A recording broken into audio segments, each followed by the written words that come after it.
The crystal chandeliers sparkled above the crowd like 1,000 tiny stars. Victoria Chen stood at the center of her Manhattan concert hall, surrounded by some of the wealthiest people in New York City. At 28, she'd already built a tech empire worth billions. But tonight wasn't about business. Tonight was about something far more personal. She tapped her champagne glass with a silver spoon. The gentle ringing silenced the room full of designer gowns and tailored suits. Everyone turned to look at her. "Thank you all for coming to support the Arts Education Foundation," Victoria began, her voice steady and clear. "Before we continue with tonight's performances, I have an announcement to make. One that might sound a bit unusual." A ripple of curious whispers spread through the crowd. Victoria's best friend, standing near the stage, gave her a concerned look. They'd argued about this earlier, but Victoria's mind was made up. "I'm tired of people who only see my bank account," she said bluntly. The room went completely quiet. You could have heard a pin drop. "So here's my offer. Anyone who can play Rachmaninoff's Piano Concerto No. 3 perfectly and with real feeling, I'll marry them. Right here, tonight." For a moment, nobody moved. Then the whispers exploded into excited chatter. Some people laughed nervously. Others looked shocked. A few pulled out their phones to search what that piece of music even was. Victoria walked over to the gorgeous grand piano sitting center stage. She ran her fingers along its polished black surface. "This is one of the hardest piano pieces ever written," she explained. "It's not just about hitting the right notes. It's about understanding the soul of the music. Show me you can do that, and I'll know you're someone who sees beyond surfaces." Within minutes, a line had formed. First up was Richard Pemberton, a hedge fund manager who'd taken piano lessons at Juilliard. He was handsome, confident, and exactly the kind of man Victoria's mother would have approved of. He cracked his knuckles and sat down at the piano with a cocky grin. His fingers flew across the keys. Technically, he was good. Really good, actually. The notes came out fast and precise like a well-programmed computer. But Victoria felt nothing. There was no warmth, no story, no heart. Just showing off. After 3 minutes, she held up her hand. "Thank you, that's enough," she said politely. Richard looked offended. "I wasn't finished." "I know," Victoria replied. "Next, please." The parade continued. A concert pianist from Vienna played beautifully but mechanically. A young virtuoso from South Korea had the technique down, but rushed through the emotional parts like he was in a hurry to finish. A Russian composer played with passion but made too many mistakes. Each one had something, but none had everything. Hours passed. Victoria's feet hurt from standing in heels. The champagne had gone warm. Guests were getting restless, checking their watches, whispering about after-parties and early morning meetings. "Maybe nobody can play it the way you want," her friend whispered. "Maybe your standards are too high." Victoria shook her head. The right person would understand. They'd feel it. By 11 o'clock, most guests had given up and left. Only about 30 people remained, scattered around the massive hall that could seat 500. The energy had shifted from excited to awkward. A few people were clearly just staying to see how this strange evening would end. The last pianist, a music professor from Columbia University, finished his attempt. It was good. Honestly, it was probably the best of the night, but still something was missing. Victoria could hear the notes, but she couldn't feel the music. "Thank you," she said, trying to hide her disappointment. "I appreciate everyone who tried tonight." The professor nodded and walked off stage. Victoria stood there for a moment, feeling foolish. Maybe this whole thing had been a stupid idea. Maybe the kind of person she was looking for didn't exist. She turned to leave when she heard the side door open. An old man shuffled in, pushing a cleaning cart. He wore a simple gray uniform with a name tag that said Joseph. His hair was white, his face lined with deep wrinkles. He must have been in his 70s at least. He didn't make eye contact with anyone, just quietly began collecting empty glasses from the tables. Victoria watched him work. There was something gentle about the way he moved, careful and respectful of the space. Most people didn't even notice he was there. Joseph made his way toward the stage, picking up programs and napkins left behind. When he reached the piano, he stopped. His weathered hand reached out, hovering just above the keys. He didn't touch them, but Victoria saw something in his eyes. Longing. Deep, painful longing. "Do you play?" she found herself asking. The old man jumped slightly, startled. He pulled his hand back quickly. "Sorry, miss. I shouldn't have. I'll just clean around it. No, wait, Victoria said, walking closer. Something about this moment felt important. You looked at that piano like you knew it. Like you missed it. Joseph's eyes met hers for just a second before looking away. A long time ago, miss. Not anymore? Why not? He was quiet for a moment, then said softly, some things hurt too much to hold on to. Victoria felt her chest tighten. She understood that feeling more than he knew. What's your name? Joseph Webb, miss. Joseph, she said. And maybe it was the champagne, or maybe it was the disappointment of the evening, or maybe it was something else entirely. But she heard herself say, would you like to try? A few remaining guests laughed. Someone said, oh, come on, Victoria. The janitor. But Joseph didn't laugh. He looked at the piano with an expression Victoria couldn't quite read. Fear, sadness, desire, I couldn't, miss. It wouldn't be right. Why not? Everyone else tried. The offer stands for anyone. Victoria gestured at the piano. Besides, what's the worst that could happen? You hit a few wrong notes? Half these people already did that. Joseph set down the glass he was holding. His hands were shaking slightly. I haven't played in 40 years. Then maybe it's time, Victoria said quietly. The room had gone silent again. Everyone was watching this strange interaction between the billionaire and the janitor. Some looked amused. Others looked uncomfortable. But Victoria didn't care what they thought. Joseph took a slow breath. Then another. Finally, he walked to the piano bench and sat down. His posture changed. His back straightened. His hands, which had been trembling, steadied as they positioned themselves over the keys. For a long moment, nothing happened. Joseph just sat there, eyes closed, breathing slowly. Victoria wondered if he'd changed his mind. Then he began to play. The first notes were soft, almost hesitant. But within seconds, something magical happened. The music that came from that piano wasn't just sound. It was a story. It was joy and heartbreak and memory and loss all woven together into something so beautiful it hurt. Victoria felt tears spring to her eyes. She looked around and saw she wasn't the only one. The few remaining guests stood frozen, mesmerized. This wasn't showing off. This wasn't technical perfection. This was a man pouring his entire soul onto those keys. Joseph's fingers moved across the piano like they were dancing with an old friend. Sometimes gentle, sometimes powerful, always exactly right. The music swelled and dipped, carrying everyone in that hall through emotions they couldn't name. When the final note faded into silence, nobody moved.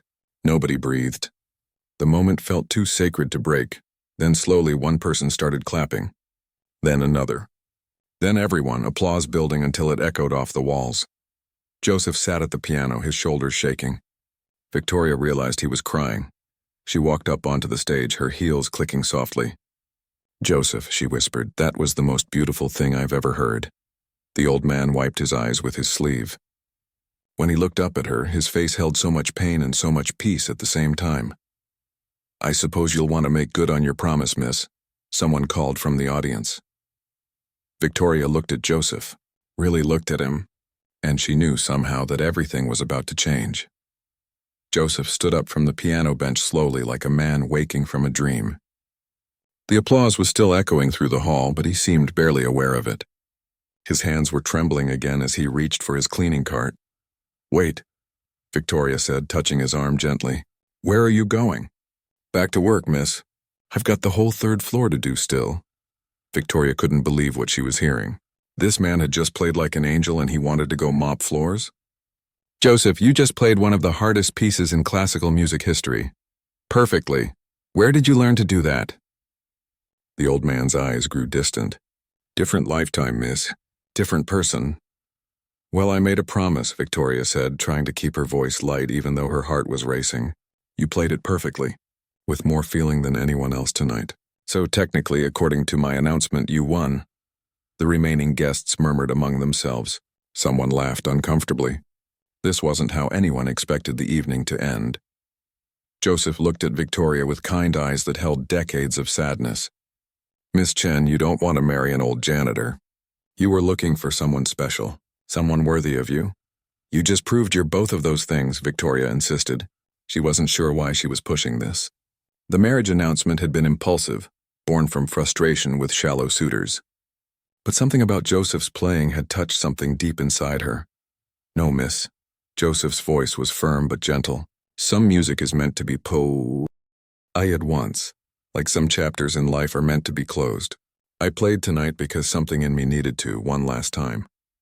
But that's all it was. One last time. Joseph, please, at least tell me your story. How does a janitor play like that? The old man sighed. He looked tired suddenly. Bone tired. It's late, miss. You should go home and get some rest. Forget about tonight. But Victoria Chen hadn't built a billion-dollar company by giving up easily. What if I can't forget? What if that was the most real thing I've experienced in years? Joseph picked up his spray bottle and cloth. Then I'm sorry for that, miss, because sometimes the most beautiful things are the ones we have to let go. He pushed his cart toward the exit. Victoria watched him leave, her mind spinning. Around her, the last guests were gathering their things, whispering to each other. She knew what they were thinking. Poor Victoria. So desperate she'd consider marrying the janitor, but she didn't care. Her friend Lisa came up beside her. That was incredible. Who is that man? I don't know, Victoria admitted, but I'm going to find out. The next morning, Victoria arrived at the concert hall at 6 a.m. She'd barely slept.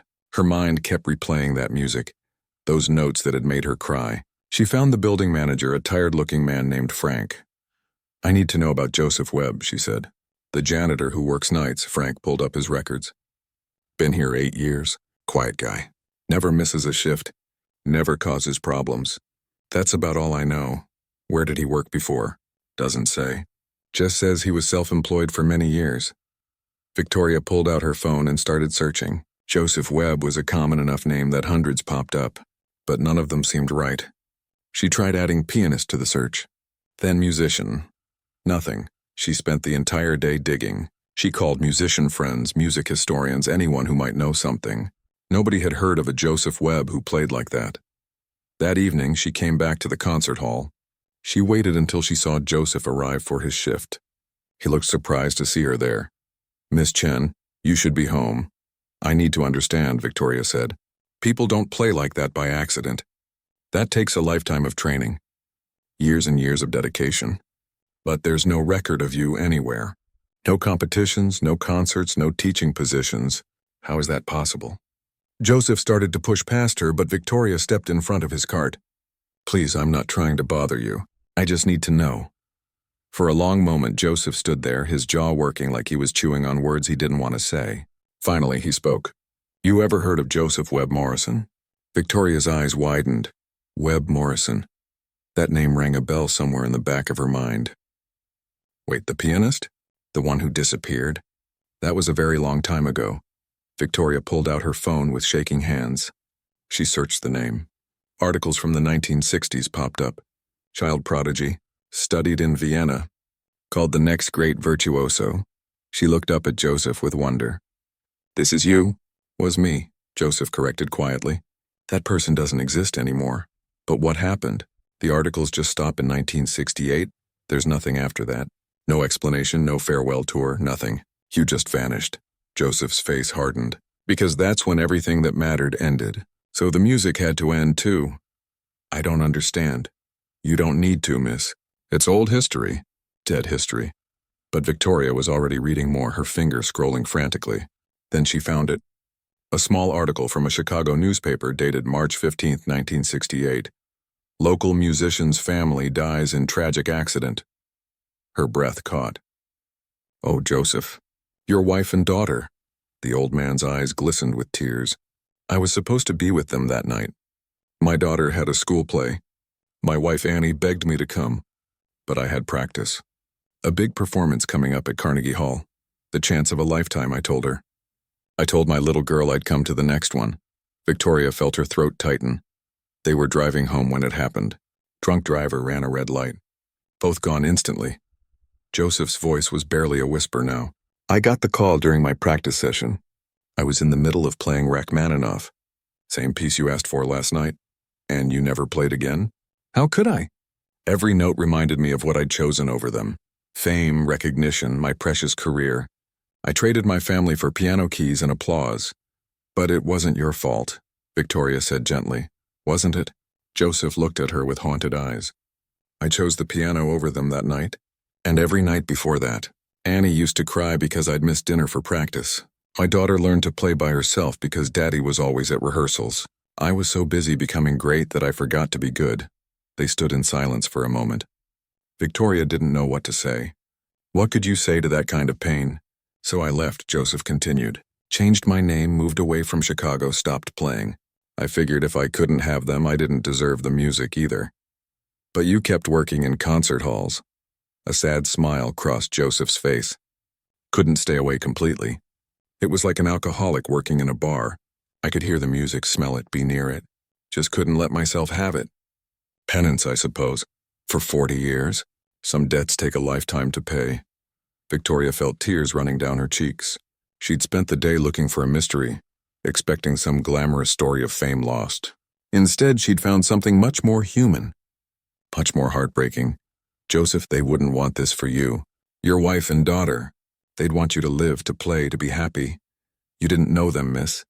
No, but I lost my parents too, Victoria said quietly. I was 12. Car accident, just like your family. And I spent years being angry at them for leaving. At myself for every time I'd argued with them or rolled my eyes at my dad's jokes. But you know what I finally realized? Joseph looked at her. They didn't die so I could punish myself.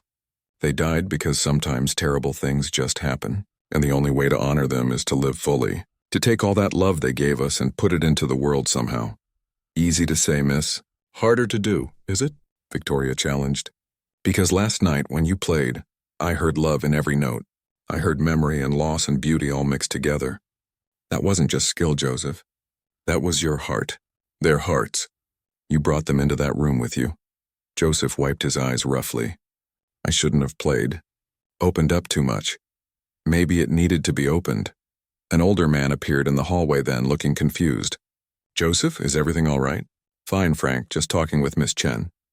But Frank was staring at Joseph with a strange expression. I heard you last night. Came back because I forgot my keys and heard piano music. I stood outside and listened. He shook his head in amazement. In 30 years of managing this hall, I've never heard anything like that. Who are you, really? Joseph sighed. Just a janitor, Frank. No, Victoria said firmly. He's Joseph Webb Morrison. He was supposed to be one of the greatest pianists of his generation. Frank's eyes went wide. Morrison? The one old Professor Brennan talks about? He says Morrison was the best student he ever taught. Brennan? Joseph looked startled. Heinrich Brennan is still alive. He's 94, but yeah, still teaches part-time at Juilliard. Still talks about the gifted student he lost in 1968. He never knew what happened to you. Joseph sat down heavily on a nearby bench. Heinrich was like a father to me. Victoria saw an opportunity. Joseph, maybe it's time to stop running. Maybe it's time to face the people you left behind. I can't. Why not? Because then it becomes real, Joseph said, his voice breaking. As long as I'm just a janitor who nobody knows, I can pretend that life didn't happen, that I didn't lose everything, that I didn't fail them. Victoria sat down beside him. You didn't fail them, Joseph. You failed yourself, and maybe it's not too late to fix that. The old man looked at her, really looked at her for the first time. Why do you care, miss? You don't know me. Because last night your music saved me, Victoria said honestly. I've been hiding too. Behind money, behind impossible standards, behind walls so high nobody could climb them. But when you played, I felt something real for the first time in years. You reminded me what it means to be human, to hurt and to hope and to feel things deeply. I need more of that in my life. And I think you do too. Victoria couldn't stop thinking about Joseph. It had been 3 days since their conversation, and she'd barely focused on work. Her assistant kept asking if she was feeling okay. She wasn't. She was obsessed. Every search she did brought up more questions than answers. Joseph Webb Morrison had been everywhere in 1967. Concert reviews called him transcendent and once in a generation. There were photos of a young man with dark hair and bright eyes, standing beside famous conductors and musicians. He'd been only 22 but already considered a master. Then, March 1968. Nothing. Complete silence. Like he'd fallen off the edge of the earth. Victoria printed out everything she could find and spread it across her office floor. Concert programs, newspaper clippings, a feature in Life magazine about young virtuosos. All of it ended the same month. The same week, actually. The week his family died. You're doing it again, Lisa said from the doorway. She was holding 2 coffee cups looking worried. Doing what? Getting obsessed. Like when you're working on a new project. Except this isn't a project, Vic. This is a person. A person who clearly wants to be left alone. Victoria took the coffee gratefully. He doesn't want to be left alone. He wants to be found. He just doesn't know it yet. That's a pretty big assumption. He played Lisa. After 40 years, he sat down and played. Why would he do that if some part of him wasn't ready? Lisa sat down on the couch. Maybe. Or maybe he just had a weak moment and now he regrets it. Did you think about that? Victoria had. Of course she had. But something in Joseph's eyes when he played told her differently. I need to talk to his old teacher. Professor Brennan. Frank said he's at Juilliard. And what are you going to say?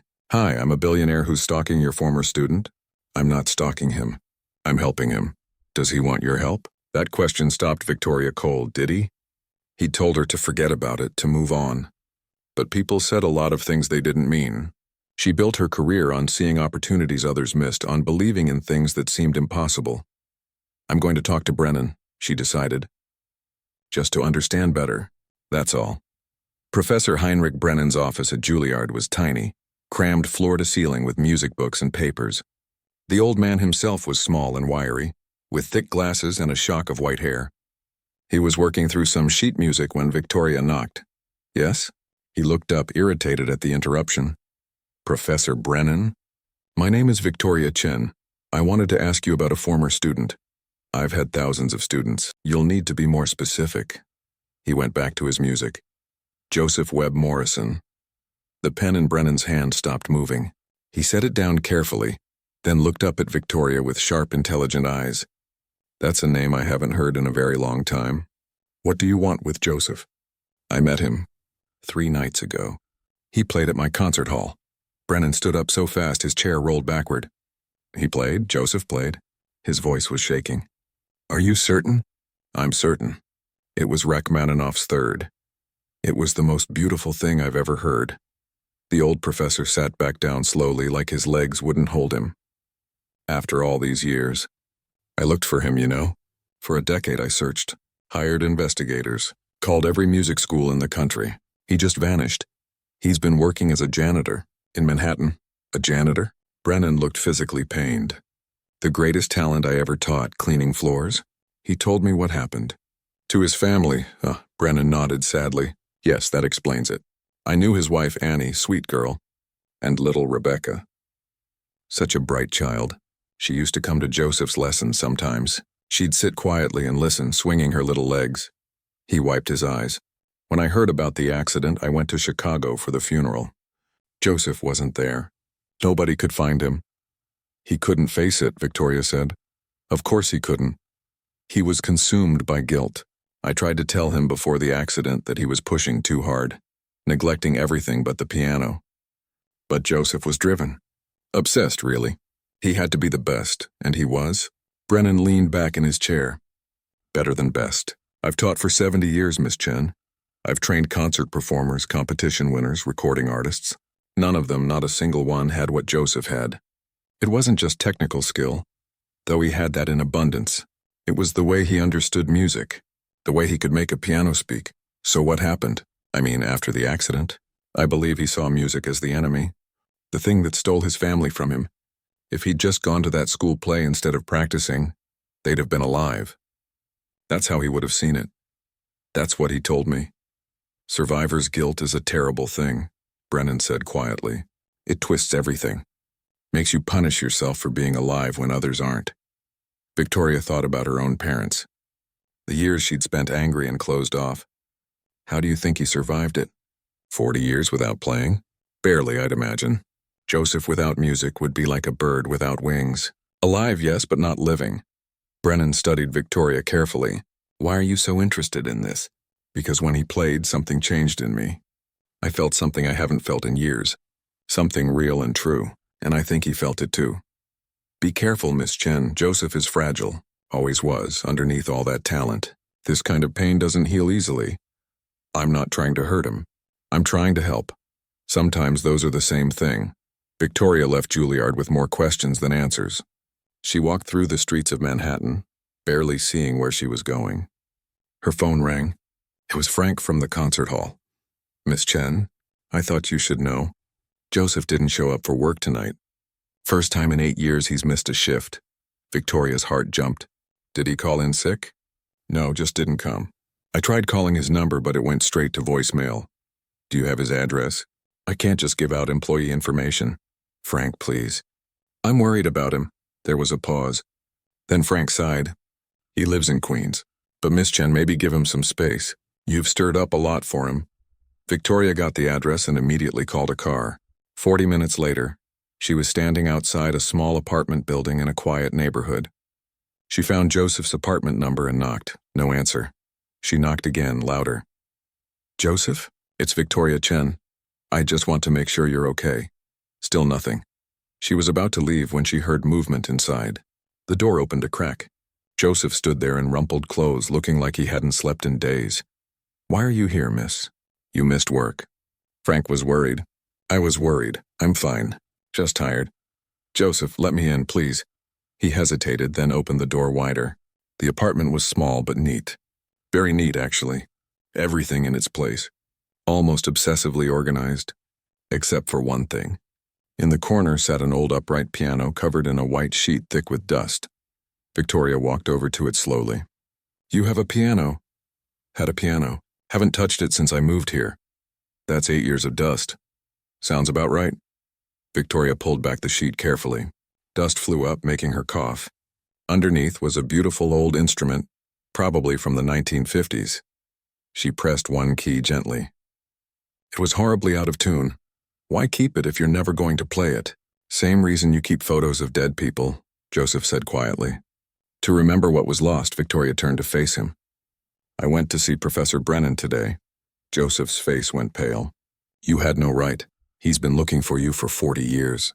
He never stopped caring. He should have stopped. Everyone should have stopped." Joseph sat down heavily on his couch. "Why can't you just leave this alone?" "Because I understand what you're doing," Victoria said, sitting beside him. "You're punishing yourself. Every day, every year, cleaning floors in concert halls, being near the music but never touching it. It's torture, Joseph. Self-inflicted torture.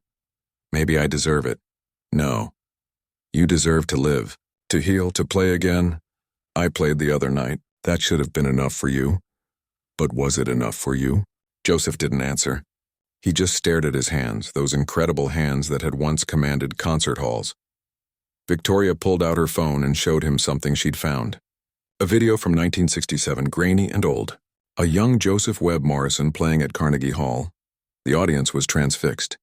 At the end, they gave a standing ovation that lasted nearly 10 minutes. "That was you," Victoria said. "That brilliant, passionate young man. What would he think if he could see you now? He'd think he got what he deserved. Or he'd think he wasted 40 years being afraid." Joseph looked at her with anger in his eyes for the first time. "You don't know anything about it. You don't know what it's like to lose everything because of your own selfishness." "You're right. I lost my parents to a random accident. Not because of anything I did, but I still spent years punishing myself, wondering if I'd told them I loved them enough. If I'd been a good enough daughter. If maybe somehow I could have prevented it by being different, better, more worthy of their love." Joseph's anger faded. "And how did you stop?" "I realized that the best way to honor them was to live the life they wanted for me. To be happy. To be brave. To build something meaningful." She paused. "What would your wife want for you, Joseph? What would your daughter want?" His eyes filled with tears. "Annie would want me to be happy. She always said that. Even when I was impossible, when I was obsessed with practicing, she just wanted me to be happy." And Rebecca? A sob escaped him. "Rebecca just wanted me to be there. She didn't care if I was famous or brilliant. She just wanted her daddy to play tea party with her, to read her bedtime stories. To show up, then show up now," Victoria said gently. "Not for them anymore. For you. I don't know how. Yes, you do. You showed up 3 nights ago. You sat at that piano, and you let yourself feel again. That's the hardest part. Everything else is just practice." Joseph was quiet for a long time. Then he looked at the covered piano in the corner. "I haven't tuned it in 8 years. I know a guy who can fix that. It's not just about the piano being ready. I know." They sat in silence as the evening darkened outside the window. Finally, Joseph spoke. Brennan really never stopped looking? Never. He said you were the greatest talent he ever taught. He taught Vladimir Chen. The Vladimir Chen. He said you were better. Joseph laughed, but it was a sad sound. I was hungrier, maybe. More desperate to prove something. What were you trying to prove? That I mattered. That I was worth something. Funny how we chase the wrong things when we already have everything. Victoria understood that better than he knew. It's not too late, Joseph. Maybe you can't get back those 40 years. Maybe you can't change what happened. But you can change what happens next. I'm 74 years old. Brennan is 94 and still teaching. It's different. How? Joseph couldn't answer that. He just shook his head. Victoria stood up. I'm going to have that piano tuned. Whether you play it or not is up to you, but at least you'll have the choice. Why are you doing this? Because 3 nights ago you reminded me what it means to be alive. And I think you need to remember that too. She left him sitting there in the growing dark, staring at that dust-covered piano like it was a ghost from another life. The piano tuner came the next morning. Joseph opened the door reluctantly, but Victoria had already paid, so he let the man in. For 2 hours, he listened to the sounds of his piano being brought back to life. Each ping and adjustment felt like someone touching an old wound. When the tuner finished, he played a simple scale. The notes rang clear and true. Beautiful instrument, he said, shamed to let it sit unused. After he left, Joseph stood in front of the piano for an hour, just stood there looking at it. Finally, he sat down. His fingers touched the keys but didn't press them. Not yet, he wasn't ready. Maybe he'd never be ready. His phone rang. It was Frank. Joseph, I've got Victoria Chen on the line. She wants to talk to you about something. Before Joseph could say no, Victoria's voice came through. Joseph, I have a proposition for you. Just hear me out. Miss Chen, I appreciate what you're trying to do, but I think it's best if we just let this go. The concert hall is starting a mentorship program for young musicians from low-income families. Kids who have talent but can't afford top-tier instruction. I need someone to run it, someone who understands music from the inside, someone who knows what it's like to have a gift I can't teach. I haven't played in decades. You played 3 nights ago. And besides, this isn't about performing. It's about sharing what you know. These kids need guidance. They need someone who can see their potential. There are hundreds of qualified teachers who could do this.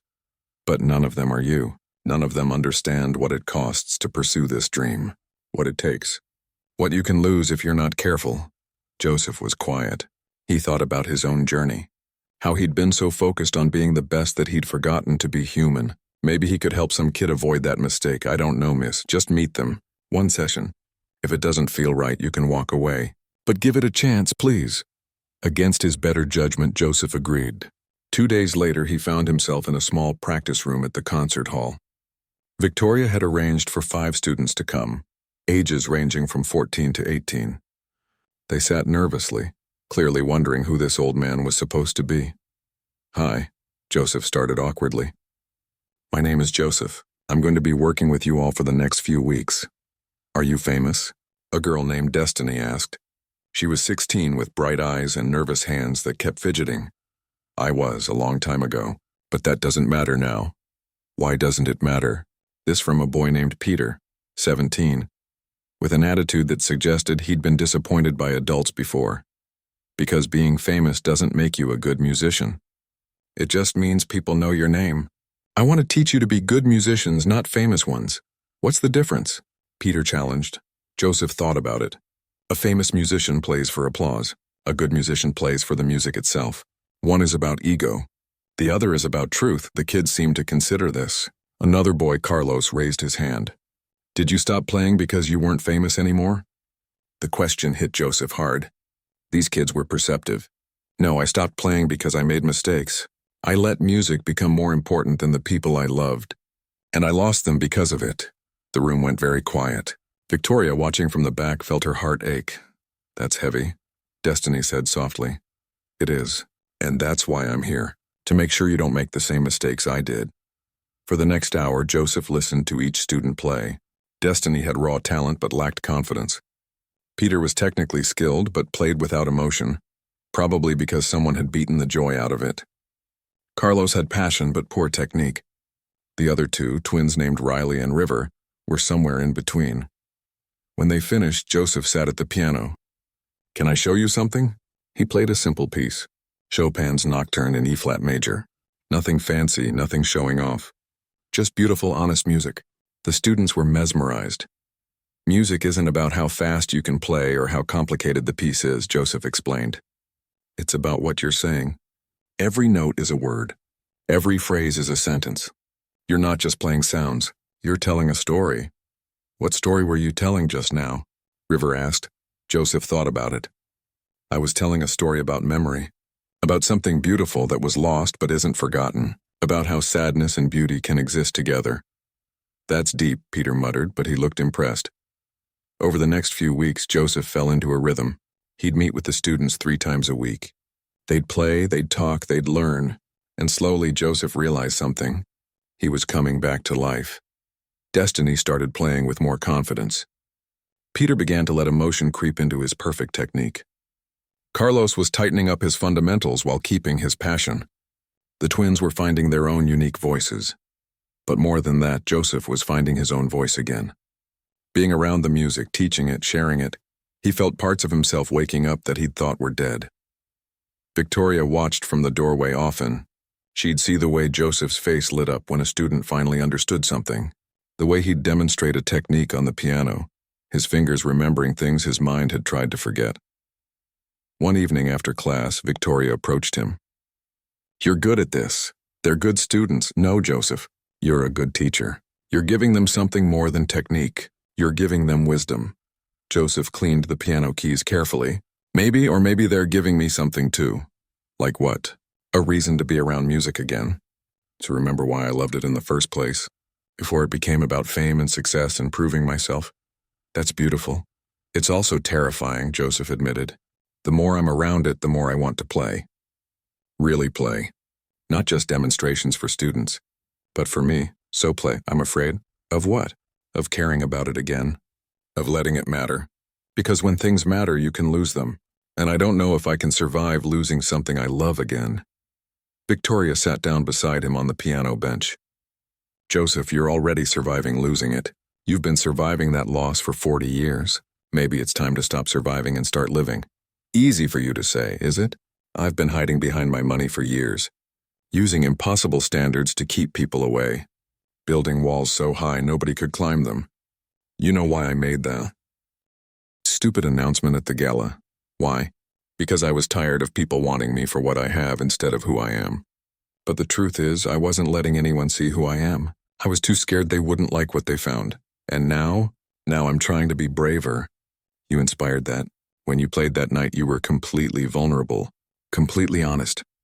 It was terrifying and beautiful at the same time." "I want to live like that." Joseph looked at her. Really looked at her. This young woman who'd somehow bulldozed her way into his carefully controlled life and started breaking down walls he'd spent decades building. "You're a force of nature." "Miss Chen, Victoria, please, after all this." "I think you can call me Victoria." "Victoria," he said, testing out the name. It felt strange to be informal with her, but also right somehow. The next day, something happened that changed everything. Peter, the talented but emotionally closed-off student, didn't show up to class. Joseph called his emergency contact and learned that Peter had been in a fight at school. He was suspended and might be kicked out of the program. Joseph went to Peter's apartment in the Bronx. The building was run down. Graffiti on the walls, the elevator broken. He climbed 5 flights of stairs and knocked on the door. Peter's mother answered. She looked exhausted. "If you're here to yell at him, get in line." "I'm not here to yell. I'm his piano teacher." "Can I talk to him?" She let Joseph in. Peter was sitting on a worn couch, his eye bruised, his knuckles scraped. He looked up at Joseph with defiance. "Come to tell me I'm out? Come to ask what happened? Does it matter?" "It matters to me." Peter was quiet for a moment. Then, "Some guys were making fun of me for doing piano. Said it was for girls and rich kids. That someone like me from the hood had no business trying to be some classical musician." "So you hit them?" "They hit me first. I just hit back." Joseph sat down in a chair across from him. "You know what I used to think? I used to think being a great musician meant being better than everyone else. Beating the competition, proving I was the best. And you know what that got me?" Peter looked up. It got me lonely. It got me so focused on winning that I forgot why I was playing in the first place. I forgot that music isn't a competition. It's a conversation. It's a way of connecting with people, not beating them. Those guys don't understand that, so teach them, not with your fists, with your music. Be so good, so passionate, so honest that they can't help but understand. That's real strength, Peter. Not hitting back, rising above. That's corny, old man. Joseph smiled. Maybe, but it's true. He stood to leave, but Peter stopped him. Hey, thanks for coming. Nobody ever comes to check on me like this. I'll always check on my students. That's a promise. As Joseph left the apartment, he realized something. He'd just told Peter that music was about connection, about being present for people, about showing up. And for the first time in 40 years, that's exactly what he was doing. That night, Joseph sat at his newly tuned piano. He put his fingers on the keys, and he played, not for an audience, not for fame, not to prove anything. He played for Annie, for little Rebecca, for all the years he'd wasted, for the students who were giving him a second chance, for Victoria who'd refused to let him hide. He played and he cried and he finally began to heal.